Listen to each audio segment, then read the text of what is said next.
Hi, everyone. Hey, okay. How you going, Brett? I'm good. How are you?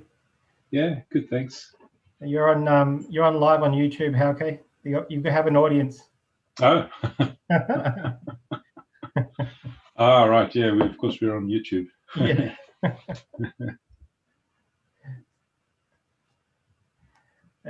Whoever's watching, I'm just waiting for the rest of the board members to join the call, and we'll start soon.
So it's 8:05, so we better make a start. So Shri Mataji, everyone. Still missing 2 board members at the moment. Hopefully they'll join us pretty soon. So thank you for coming along. How are we looking for numbers on YouTube, Mayank? Currently, we have 13 members on YouTube. Great. I've just got a phone call from Colin. I'm just going to mute for one moment.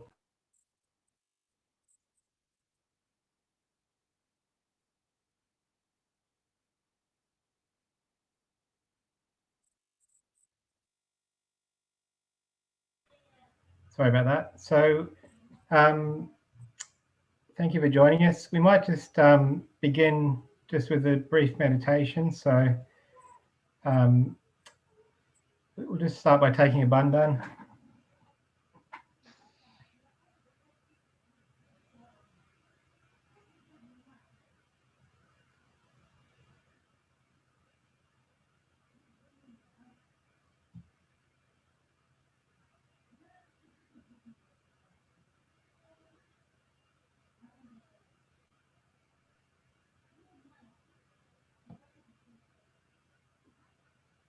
And we'll just take Shri Ganesha's mantra. Om Tvameva Sakshat Shri Ganesha Sakshat Shri Adi Shakti Mataji Shri Nirmala Devye Namo Namaha.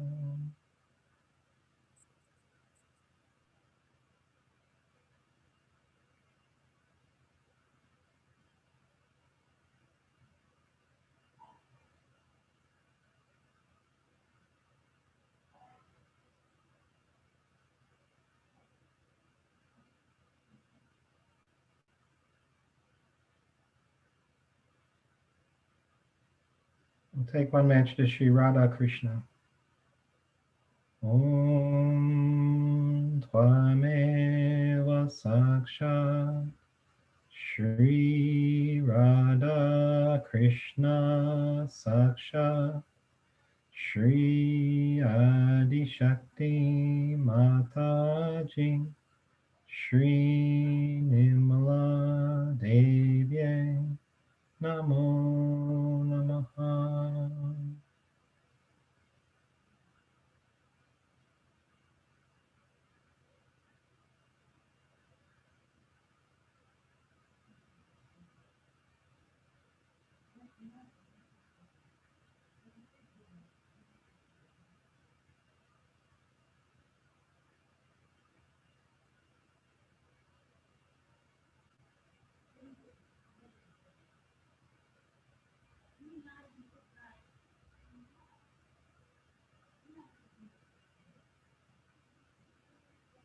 And we'll take the third great mantra. Om Tvameva Sakshat Shri Kalki Sakshat Shri Sahasrara Swamini Moksha Pradayani Mataji Shri Nirmala Devye Namo Namaha.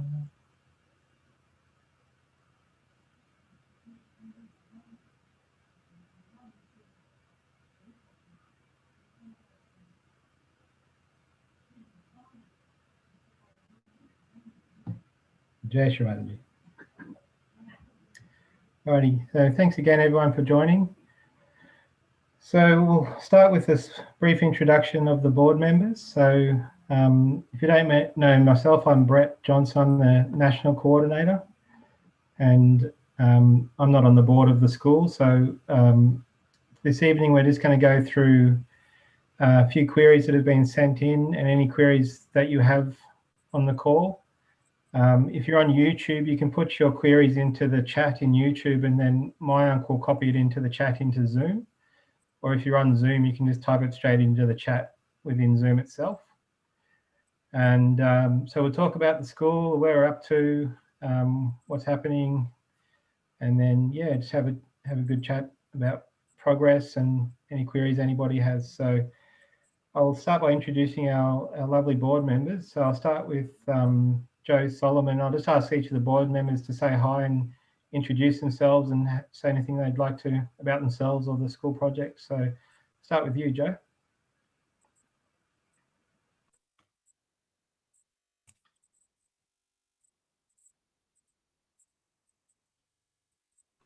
You there, Joe? Sorry, I was on mute. Jai Shri Mataji. Hi, I'm Joe Solomon from Perth in WA. Working on the board has been really interesting and really delightful. For a number of reasons. One is that we have a project, to establish a school, and which is built on establishing the Ganesha principle, and really building that here in Australia for the young students, but also for our collectives in general. My background is in corporate management, and I've been on a number of boards for companies in the commercial world. So, just to let you know, I've been elected as the chairman of the board for the school. So my job in that is just simply to help run the meetings and work through the various items that we need to talk to, and nothing more than that. Thanks, Brett. Thanks, Joe. Next up is Sue Nixon. Jai Shri Mataji, everybody. Just to let you know, I've been elected as the chairman of the board for the school. Sorry, something's replaying while I'm speaking. Is there technical difficulty? Maya, can you mute Colin, please? The various items that we need to talk to. Okay, it should be okay now, Sue. Hi, everyone. Jai Shri Mataji. I'm Sue Nixon. I'm from Adelaide. I've been in Sahaj over 20 years, but I don't meet everybody because I being interstate, so you might not know me. I do know quite a few of you.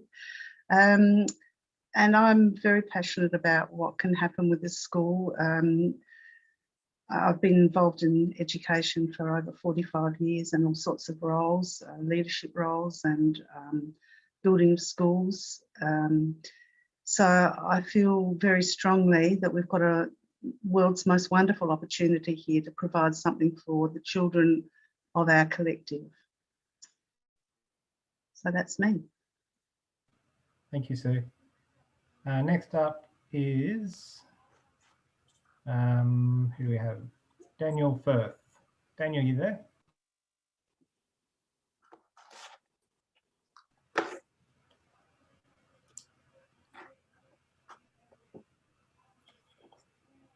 Fire away, Daniel.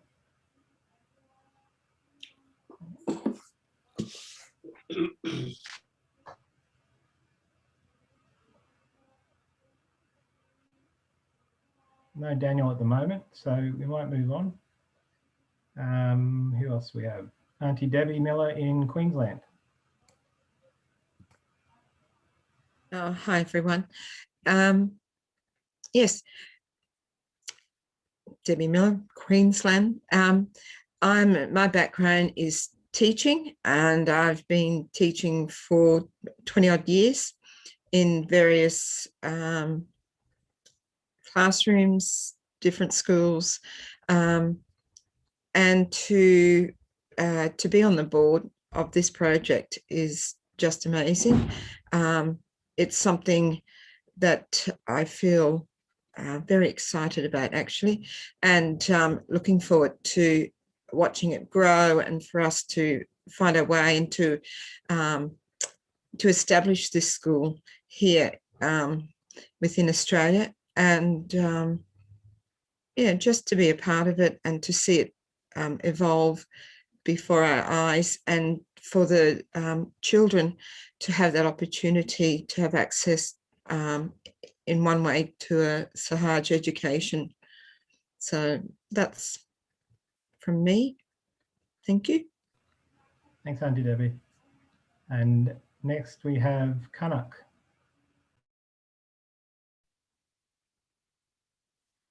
Shri Mataji, everyone. Can everyone see me and hear me?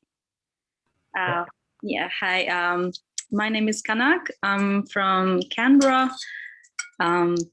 I've been working for a few federal government departments, and I come from the policy implementation and grants, government grants area. That's work-wise, it's not important. But I think I think it's really good to have a school in Australia, because our son is going to ISPS, and now what's happening in the world, so he can't go, and they're pretty devastated. So I think a lot of little children, they feel like if they can just grow together with other such yogi children, so I think this school gives a good opportunity to them so that they can just create that bonding with each other and just turn into a great yogis when they grow up. So I think hopefully the school will help to achieve that. Thank you, Shri Mataji.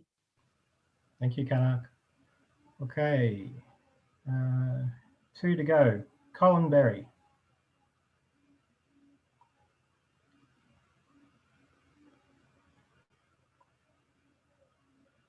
You there, Colin? My name's Colin Berry, and I'm from Victoria. It's a privilege to be part of this school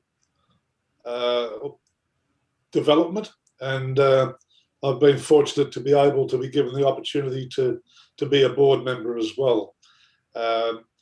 As a businessman, I bring skills in business management to the group, and hopefully can contribute in a positive fashion. The board members are all capable and skilled in many areas, and as a combined unit, hopefully we provide all the talents necessary for the future of the school.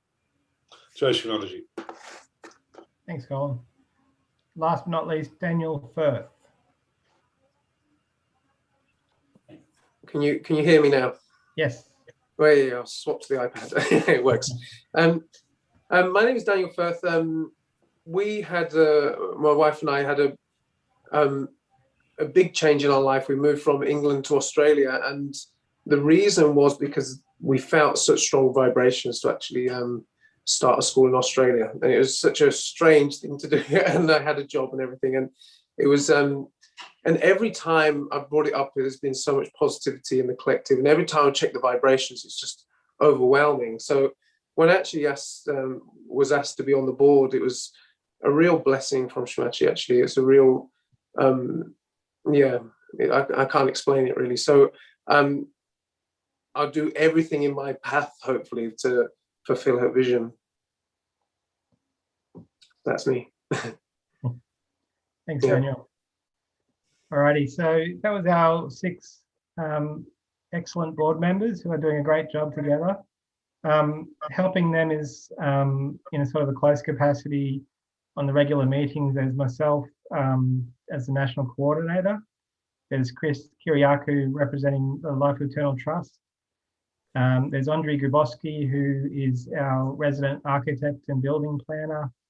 And we have just recently had join us Sarah Parker, who works as a principal. So she's helping advise us on getting up our school policies and a lot of the practical aspects of how a school is set up and how it's run, and her valuable input's been really appreciated. We've got a lot of yogis outside those 10 who are working diligently, helping us in all manner of ways. We have parents and teachers who have helped us with curriculum, helped us with policy, and we've had people helping with video and someone who's going to help us with a website. And yeah, yogis from all over the collective and from all parts of the country are putting up their hands to contribute. And yeah, so that's just to mention a few. There's certainly more than that, and it's been really powerful to see and positive to see all the support we've been receiving from around the country and internationally. And we've formed within the board 6 major working groups. So we've called these committees within the board itself, and then the yogis who help the board with these matters we refer to as working groups. So the 6 big areas we're working on at the moment, we've got policy, because school policy is a massive project within itself. Building planning, Sahaj Schools Liaison, so that's liaising with other international Sahaja Yoga schools. A newly formed one, which is Parent and Collective Liaison. So tonight's obviously an example of collective liaison, so trying to keep the communication channels open and make sure everyone feels like they're in the loop and up to speed with progress and can ask any questions they have. So that's newly formed, and that'll also include parents groups, because we have a number of parents who've expressed interest, so we want to keep them well and truly informed and involved. So that area is going to be developed more strongly going forward. And then we have treasury, which is really finance, around managing finances, and we have fundraising, which is, as the title suggests, about working with the collective to raise funds for the project.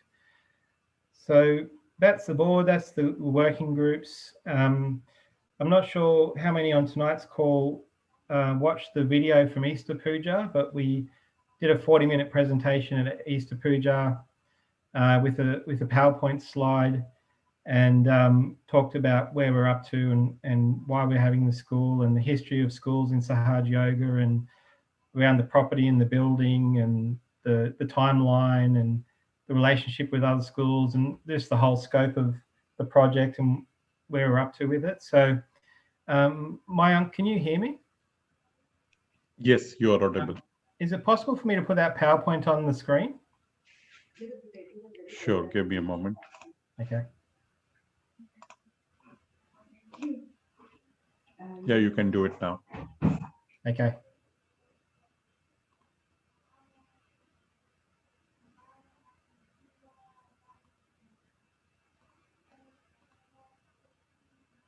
All right. Okay, can you see that, Mark?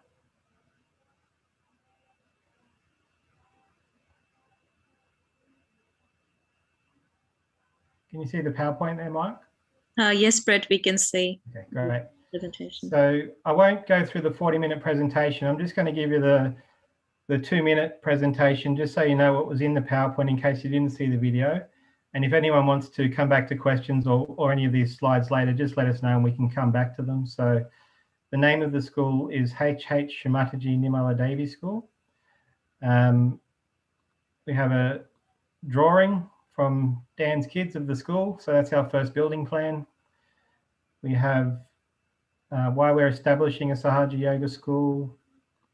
We have a history of schools in Australia around Sahaja Yoga.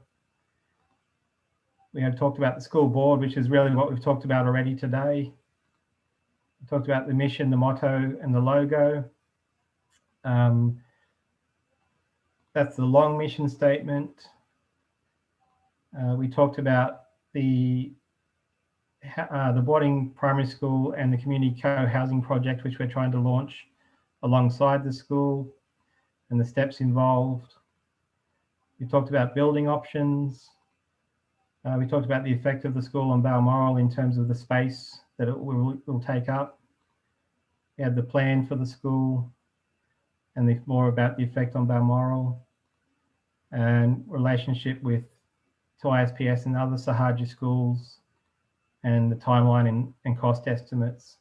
So with a bit of luck, you've all watched the video. If you haven't and you want to come back to any of those subjects or those slides, just let us know during the call and we can go back to those. So what I'll do now is I'll hand over to Joe. So Joe's going to start by walking through a few email queries we received prior to this call.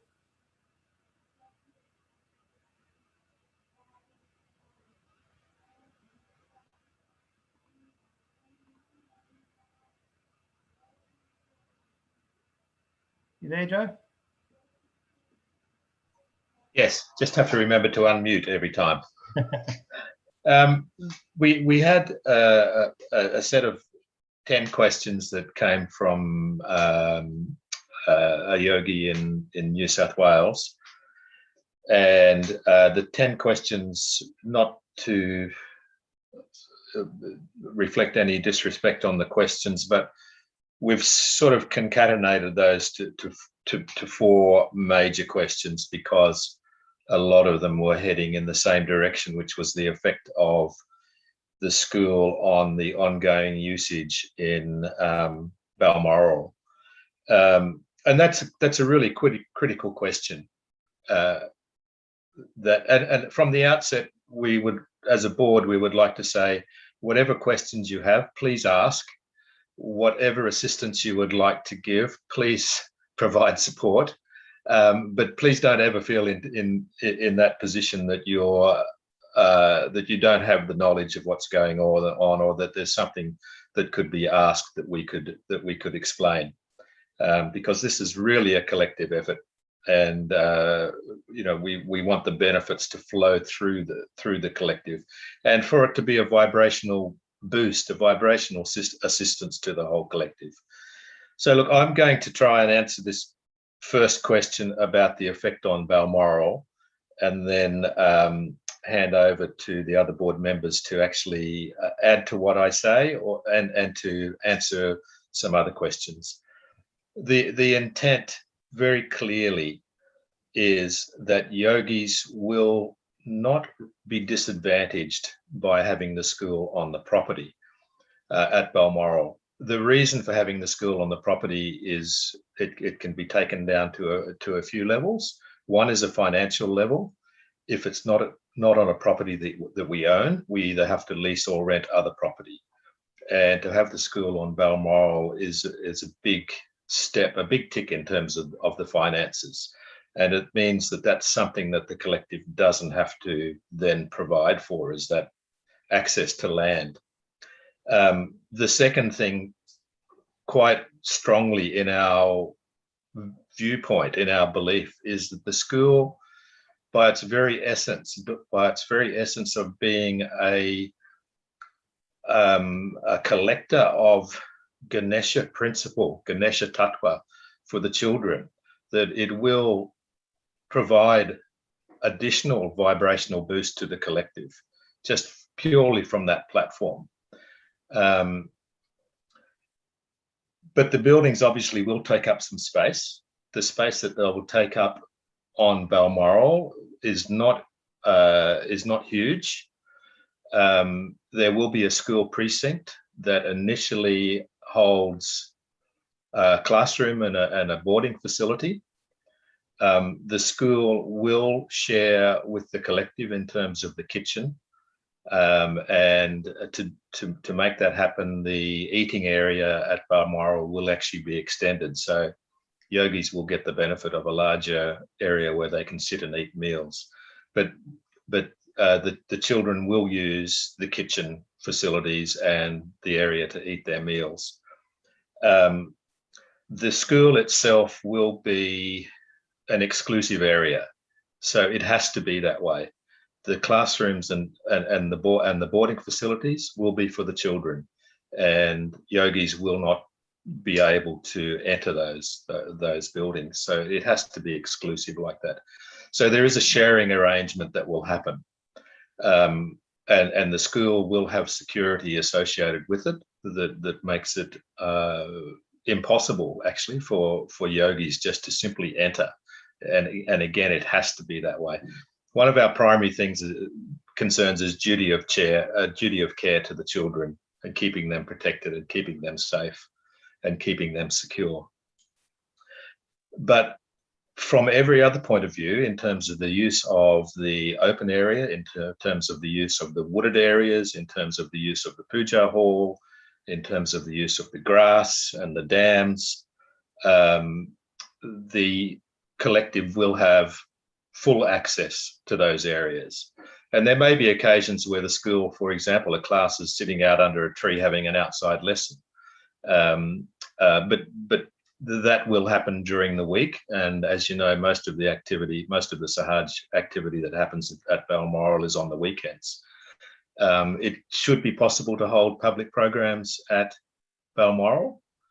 And so at this stage, we see that nothing will be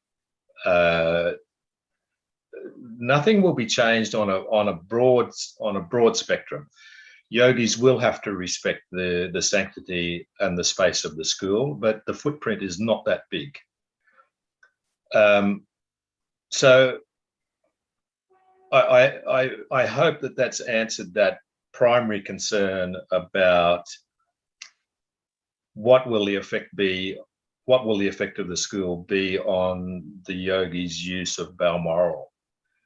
And certainly at this stage, we don't have all the answers. We're working through many issues, and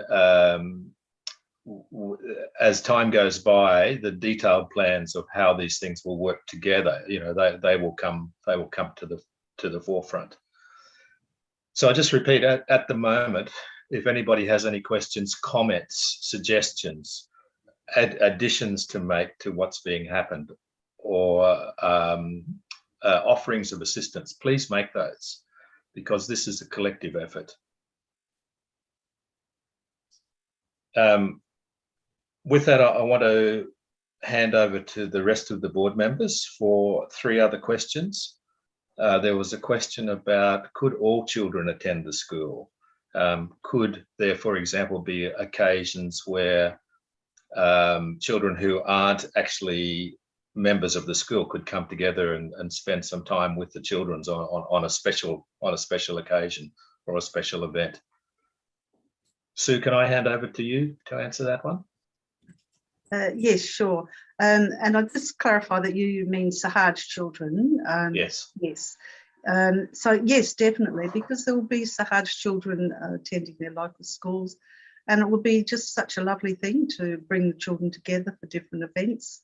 I mean, nothing's actually been planned, but the whole idea is open, and we'd love to see that happen. Is that sort of answering the question enough? I think it's fairly simple. The answer is yes. Yeah. Another question was, what will be the vibrational effect on Balmoral? So, for example, as a specific example, if the children feeling some separation anxiety from being apart from their parents, would that impact on Balmoral? And would that in fact impact on the vibrational state of Balmoral? Colin, do you want to answer that one? I think this is one of these challenges that we all have to consider and face with this situation. We have to bear in mind what the purpose of the school is, and one of the primary tenets of the school is to establish the Sri Ganesha principle in those children. So if you were to send your children or your child to ISPS, you would be separate from them. And so this is no different in that respect. So the same basic principle applies, that your child is being taught and growing up in a Sahaj environment that is preparing your children for the future, to be good Sahajogis and for this future world. So it's one of those things that if you want to send your child to the school, that's a commitment and an understanding that everybody needs to take on and support this this process that is mandated by Shri Mataji. So I think that's the key element. We all have to bear in mind it's more than just a school. It is a place where these children are growing within Sahaj culture. Also, I think, like we're there to also nurture the children. And I think if they went to ISPS or wherever, that some children do experience that separation anxiety, but hopefully, through the staff and those of us involved, that we will support those children and help them to settle, and that the vibrational growth that they'll achieve, that anxiety would be short term, but I think long term, the child will benefit. They'll grow in themselves, they'll grow in the confidence of learning that independence from the parents, and they'll also learn to reach out to other children, to the other Sahaj children, and to build those strong bonds. And as for it having an effect on Balmoral, I think it would be a very positive effect that the school is there and that the vibrations grow. And from my experience a long time ago, just doing some running programs for Sahaj children when I lived in Melbourne at the ashram, we had some programs running for the kids while the adults went to their programs, and the vibrations were always very strong. And some people even say that the vibrations were much stronger in the children's programs than in the adults program. And I think those vibrations from the school will then spread through Balmoral. You'll probably find that the vibrations will strengthen the vibrations at Balmoral. And talking from a perspective as a parent as well, like I can see all my conditionings in my children. Like all my conditioning is just getting forced onto my children. So for me, it's actually, even though it'd be really hard to send my children away, I think it's better for them, and it's my duty, because they're Shmachi's children at the end of the day, and they need to be brought up by Shmachi, not me really. So and my experience from seeing children from Borat in return, they're completely different children. They're like they're literally angels. Like they go, with their little quirks and little things, and they come back like they sit down for meditation every time, singing in bhajan, saying all the mantras. You're like, whoa, who are these kids? And so that's what I want for my kids. Yeah. It can only improve the vibrations of the place and strengthen the vibrations, is my feeling. Like I reiterate, yeah. we're there to nurture them anyway.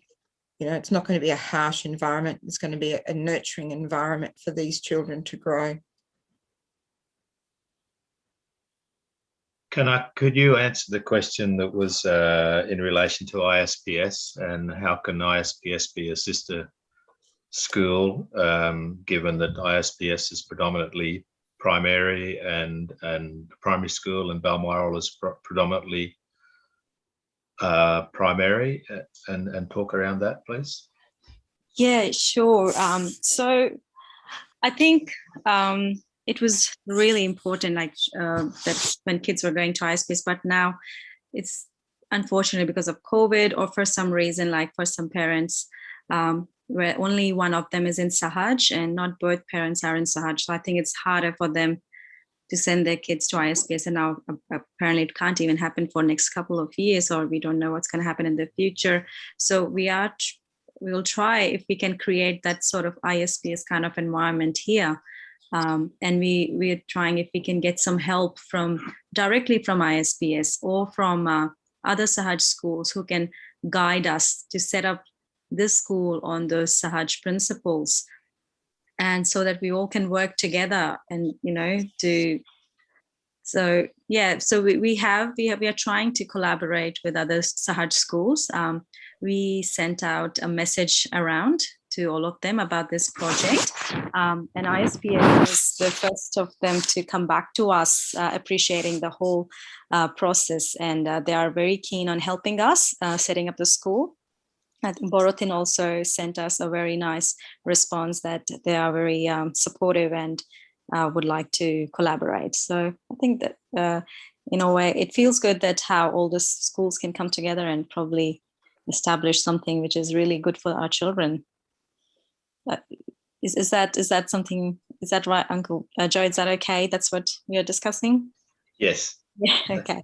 Thanks, Kanak. No problem. There's a question on the chat that says, just wanted to know what curriculum would be followed in the school.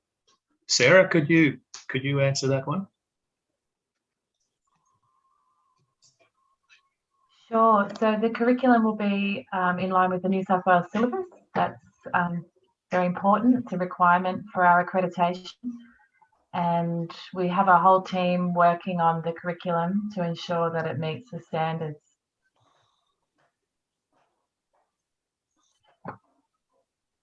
Sue, did you want to add anything? Yeah, I'll just add on the Sahaj aspects. That's one of the part of the collaboration that we're doing with the other schools to develop outside of the New South Wales curriculum, Sahaj curriculum that can be sort of integrated into the whole program as well.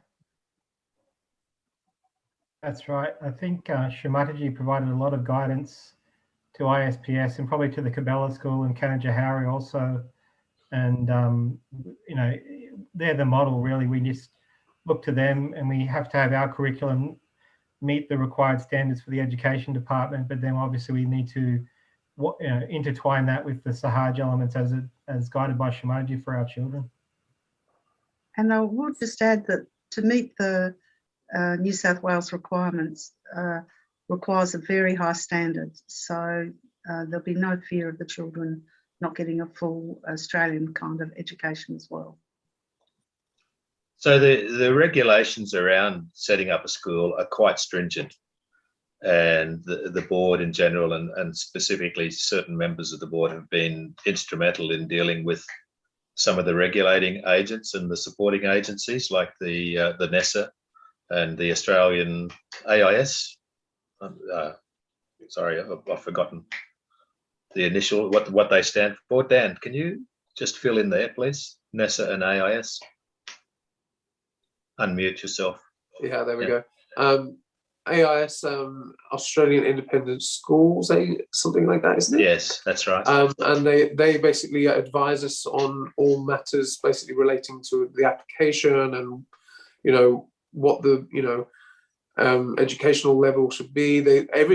Basically everything to do with the school. But and NESA is the New South Wales Educational Standards. Standards Agency, is it?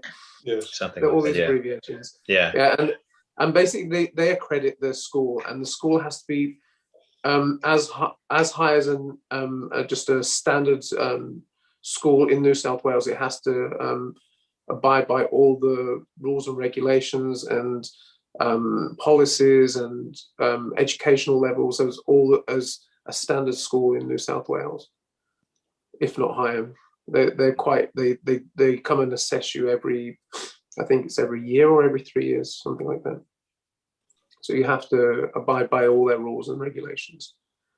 So the list of things that the board is looking at the moment include, but not limited to, dealing with the regulators, dealing with the supporting agencies, dealing with consultants who provide specialist advice, working through literally dozens or hundreds of policies that need to be created, established, set up, finalised, that then need to be approved by the government agencies, working through the curriculum, looking at things like staffing, you know, who will be needed, principals and teachers and support people. And then there's the legalities that require the establishment of a corporate entity. So, you know, we're working with a legal group who have provided us with a constitution. The company hasn't yet been set up, but is in process. The constitution of the company is being worked on at the moment. And we do realise as a board that there perhaps is a feeling that the school planning and work has run away from the collective, and the collective have been left behind. But I can assure you that that's not the case. We're still at very early stages of planning, and really no firm decisions have been made.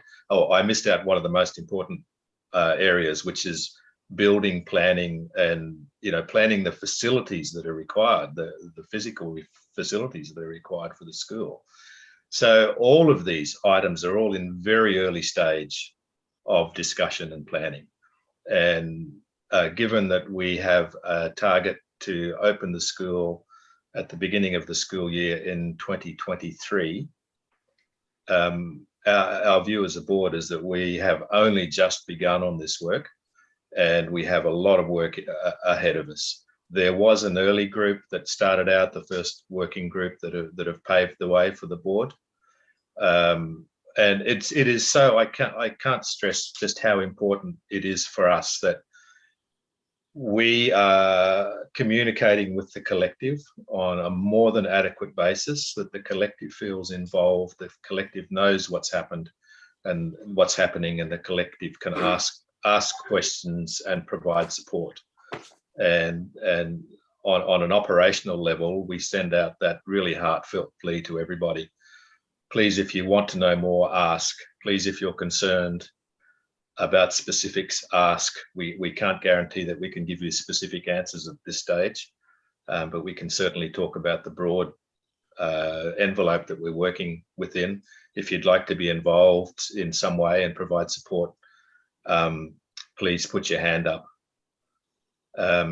So I'm not aware that there are any other questions that have come in.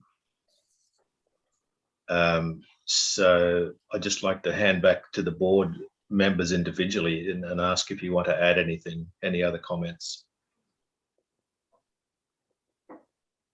or even address this issue of, you know, which looks to be very important one of what will the impact be, the impact of the school be on Balmoral.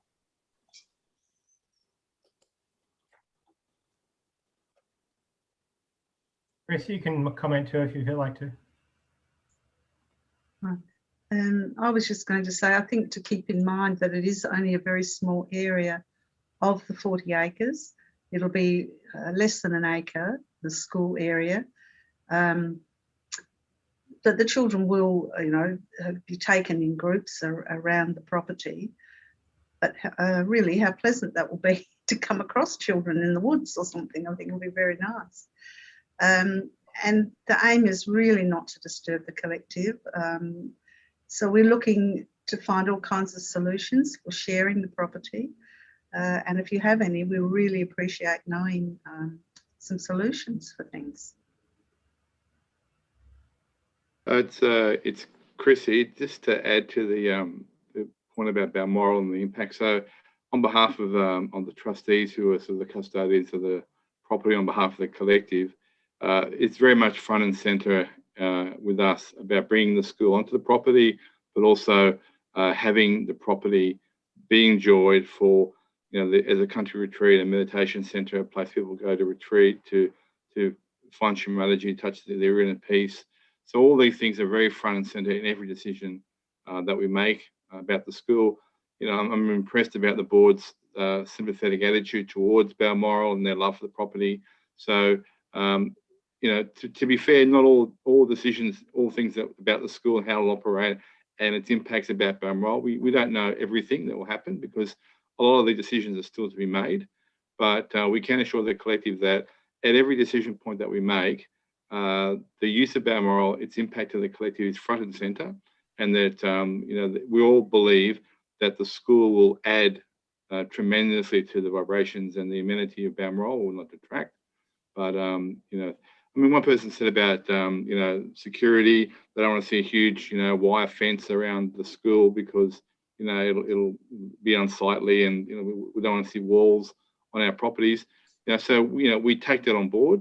You know, yes, as Joe said, the access restricted to the buildings for security and for duty of care, but we can do it in a smart way through building design, through hedges, you know, through video surveillance. So, you know, we will try everything we can to make sure that, you know, that the amenities are protected and that the collective enjoyment of the property is not impacted. And as Joe and Brett have said, all the facilities on Balmoral, besides the school building, will be continue to be used by the collective. And in places like the dining hall where it's shared, you know, you'll see that there'll be staff members with the kids at all times when they're in those collective spaces, and access to the children will be monitored and controlled. So these are just sensible, practical steps that we have to make to live together in a sort of collaborative arrangement.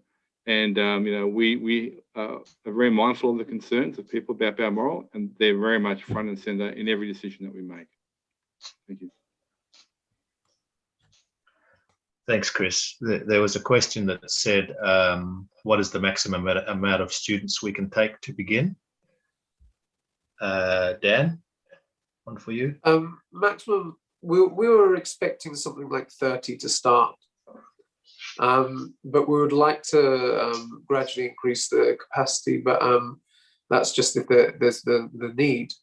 But at the moment we have 32 children on the list who want to come, but we've also had international interest. That's a whole different ball game with all the policies and everything, but that we definitely open to increasing the capacity if there's need. The years will be from, in New South Wales, it's a bit different to other states. So it'll be from kindergarten, which is known as K in New South Wales, up until year 6. So in total, there'll be 7 years of education at the school. And just on a different point, just with the collective and how it impacts the collective, I always remember projects with Shri Mataji, and she would always, and even like we bought a property in England for Shri Mataji to come, and she didn't actually come to the property, but the sort of the power it gave the collective all pulled together. We, you know, all became friends. There were some of my, you know, closest friends now, the people I worked with on those projects, of building the house, regenerating, you know, Shri Mataji's rooms, putting all Shri Mataji's furniture in. You know, I guess we all remember those times when Shri Mataji was there, and she'd always get all the builders always say, oh, she would get you to move a wall 30 centimeters, you know, and it's just to build up the camaraderie sometimes, you know, and so I think it will be an amazing project for the collective. It'll be a really beautiful thing that opens everyone's hearts, and everyone can get to know each other again after COVID. Thanks, Dan. Yeah. One thing we would like to do is we would like to put a call out to the collective and just say that we are looking for a design for our logo. So if you look at the PowerPoint presentation, there is a draft of a stylized logo that was put together, but we're actually asking anyone who's interested, artists, interested people, if you would like to submit a design for a logo for the school, please let us know. We would love to hear from you. We would love to see your ideas.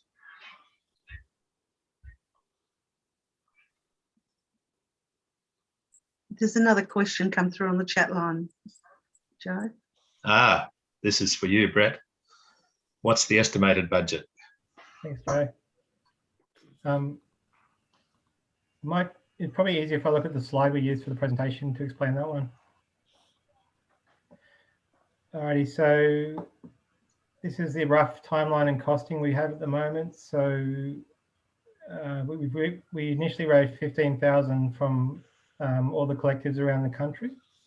And then we raised another further 8,000, which was offered at Shri Mataji's feet with this PowerPoint presentation at Easter Puja.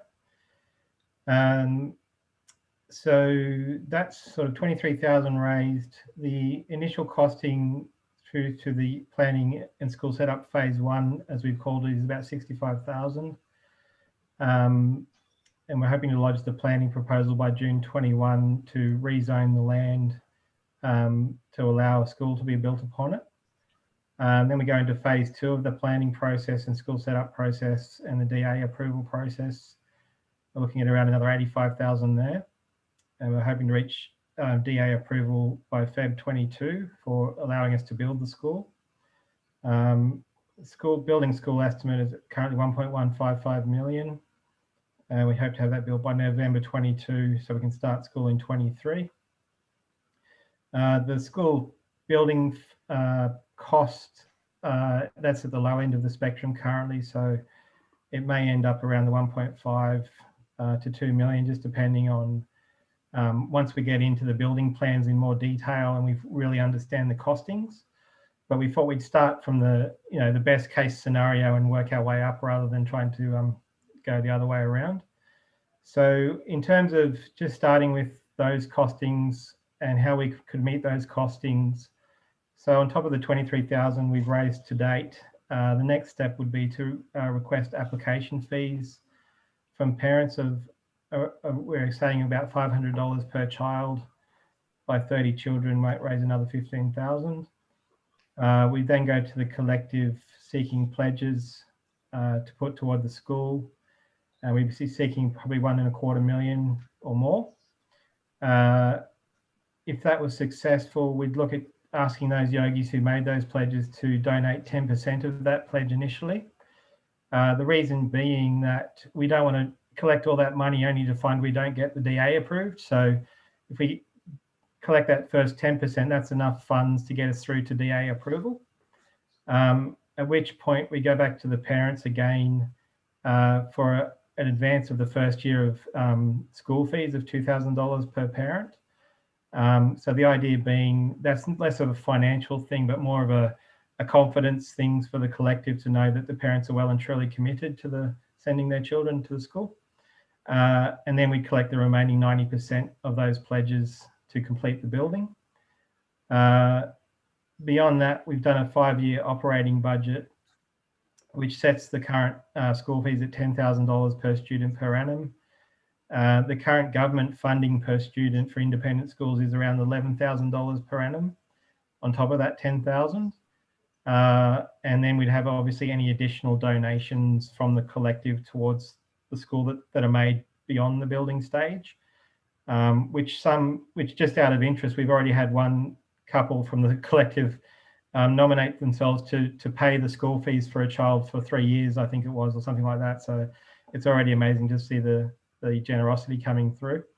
But at that level of fee and on our current operating budget, that creates a financial surplus in each year. And using that surplus, we can then start to save money to improve the buildings or add more buildings. And what happens is that after you start the school, when you do additional buildings, then you can actually get government funding and quite a lot of government funding towards the buildings. Whereas when you're just starting out, they don't provide that, which is partly why we're looking more towards demountables at the very beginning stage of the project. And the other good part with the financials is that if we have with a school like this, you can have what they call a school building fund. And so any donations to that school building fund will be tax deductible as well, which is a nice benefit we don't normally get in Sahaj. So that'll be nice. But that 1.25 million may grow. As a number, it looks big on paper, but if you start to divide that by all the adults around Australia, it starts to look like a much more manageable figure. And if you then look back at earlier Sahaj projects over time and the generosity of the yogis they've shown, that's quite an achievable number. So that's does that answer the question, Joe? Yeah, thanks, Brett. That's great.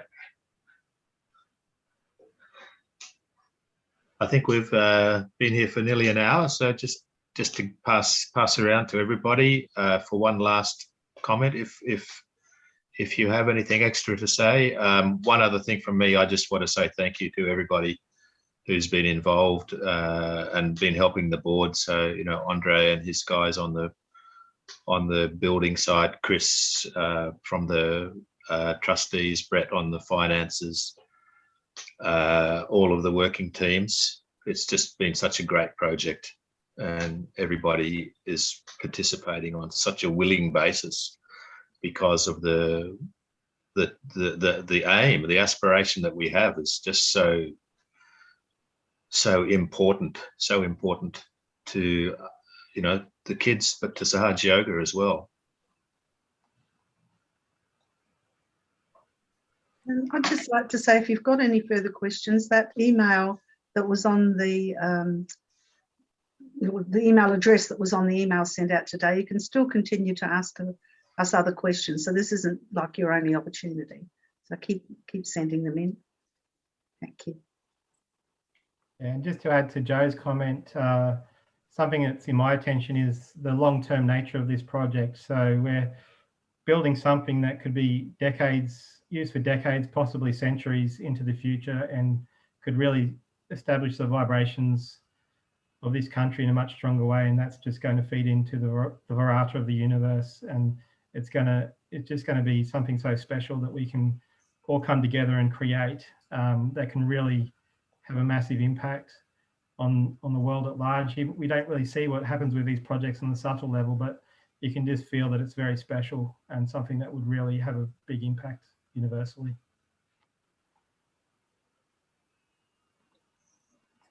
I'll just add one last thing is I've been in Sahaj for many years. I won't say how many, but many years. I've seen many Sahaj projects, and the really great Sahaj projects, you know, around the country, establishing collective properties, whether it's Burwood or Wamaran or Hiawatha or Gidgigunup, all these projects, when you get involved with them, you feel like you're sort of being carried by Shri Mataji's grace. The analogy I have is human projects are like pushing rocks uphill. Shri Mataji's projects are like floating in a river, and you just carry it along, and it's just a beautiful journey. And this project, from the minute we started talking about it, had that feeling about it. You can feel Shri Mataji's grace, you can feel her love. People are running to help, and there's just a feeling of no effort. You know, the board meetings we have every Wednesday, they might sound boring, but they're actually very joyous occasions where yogis of like mind, goodwill come together and trying to achieve Shri Mataji's work. So I'll just share from my experience, this project has all the hallmarks. So one of the really great landmark things that we can do, both for Shri Mataji's work in the world, for Australia and for our children. And it falls upon all of us to, I think, to try and achieve this project. So, Jai Shri Mataji.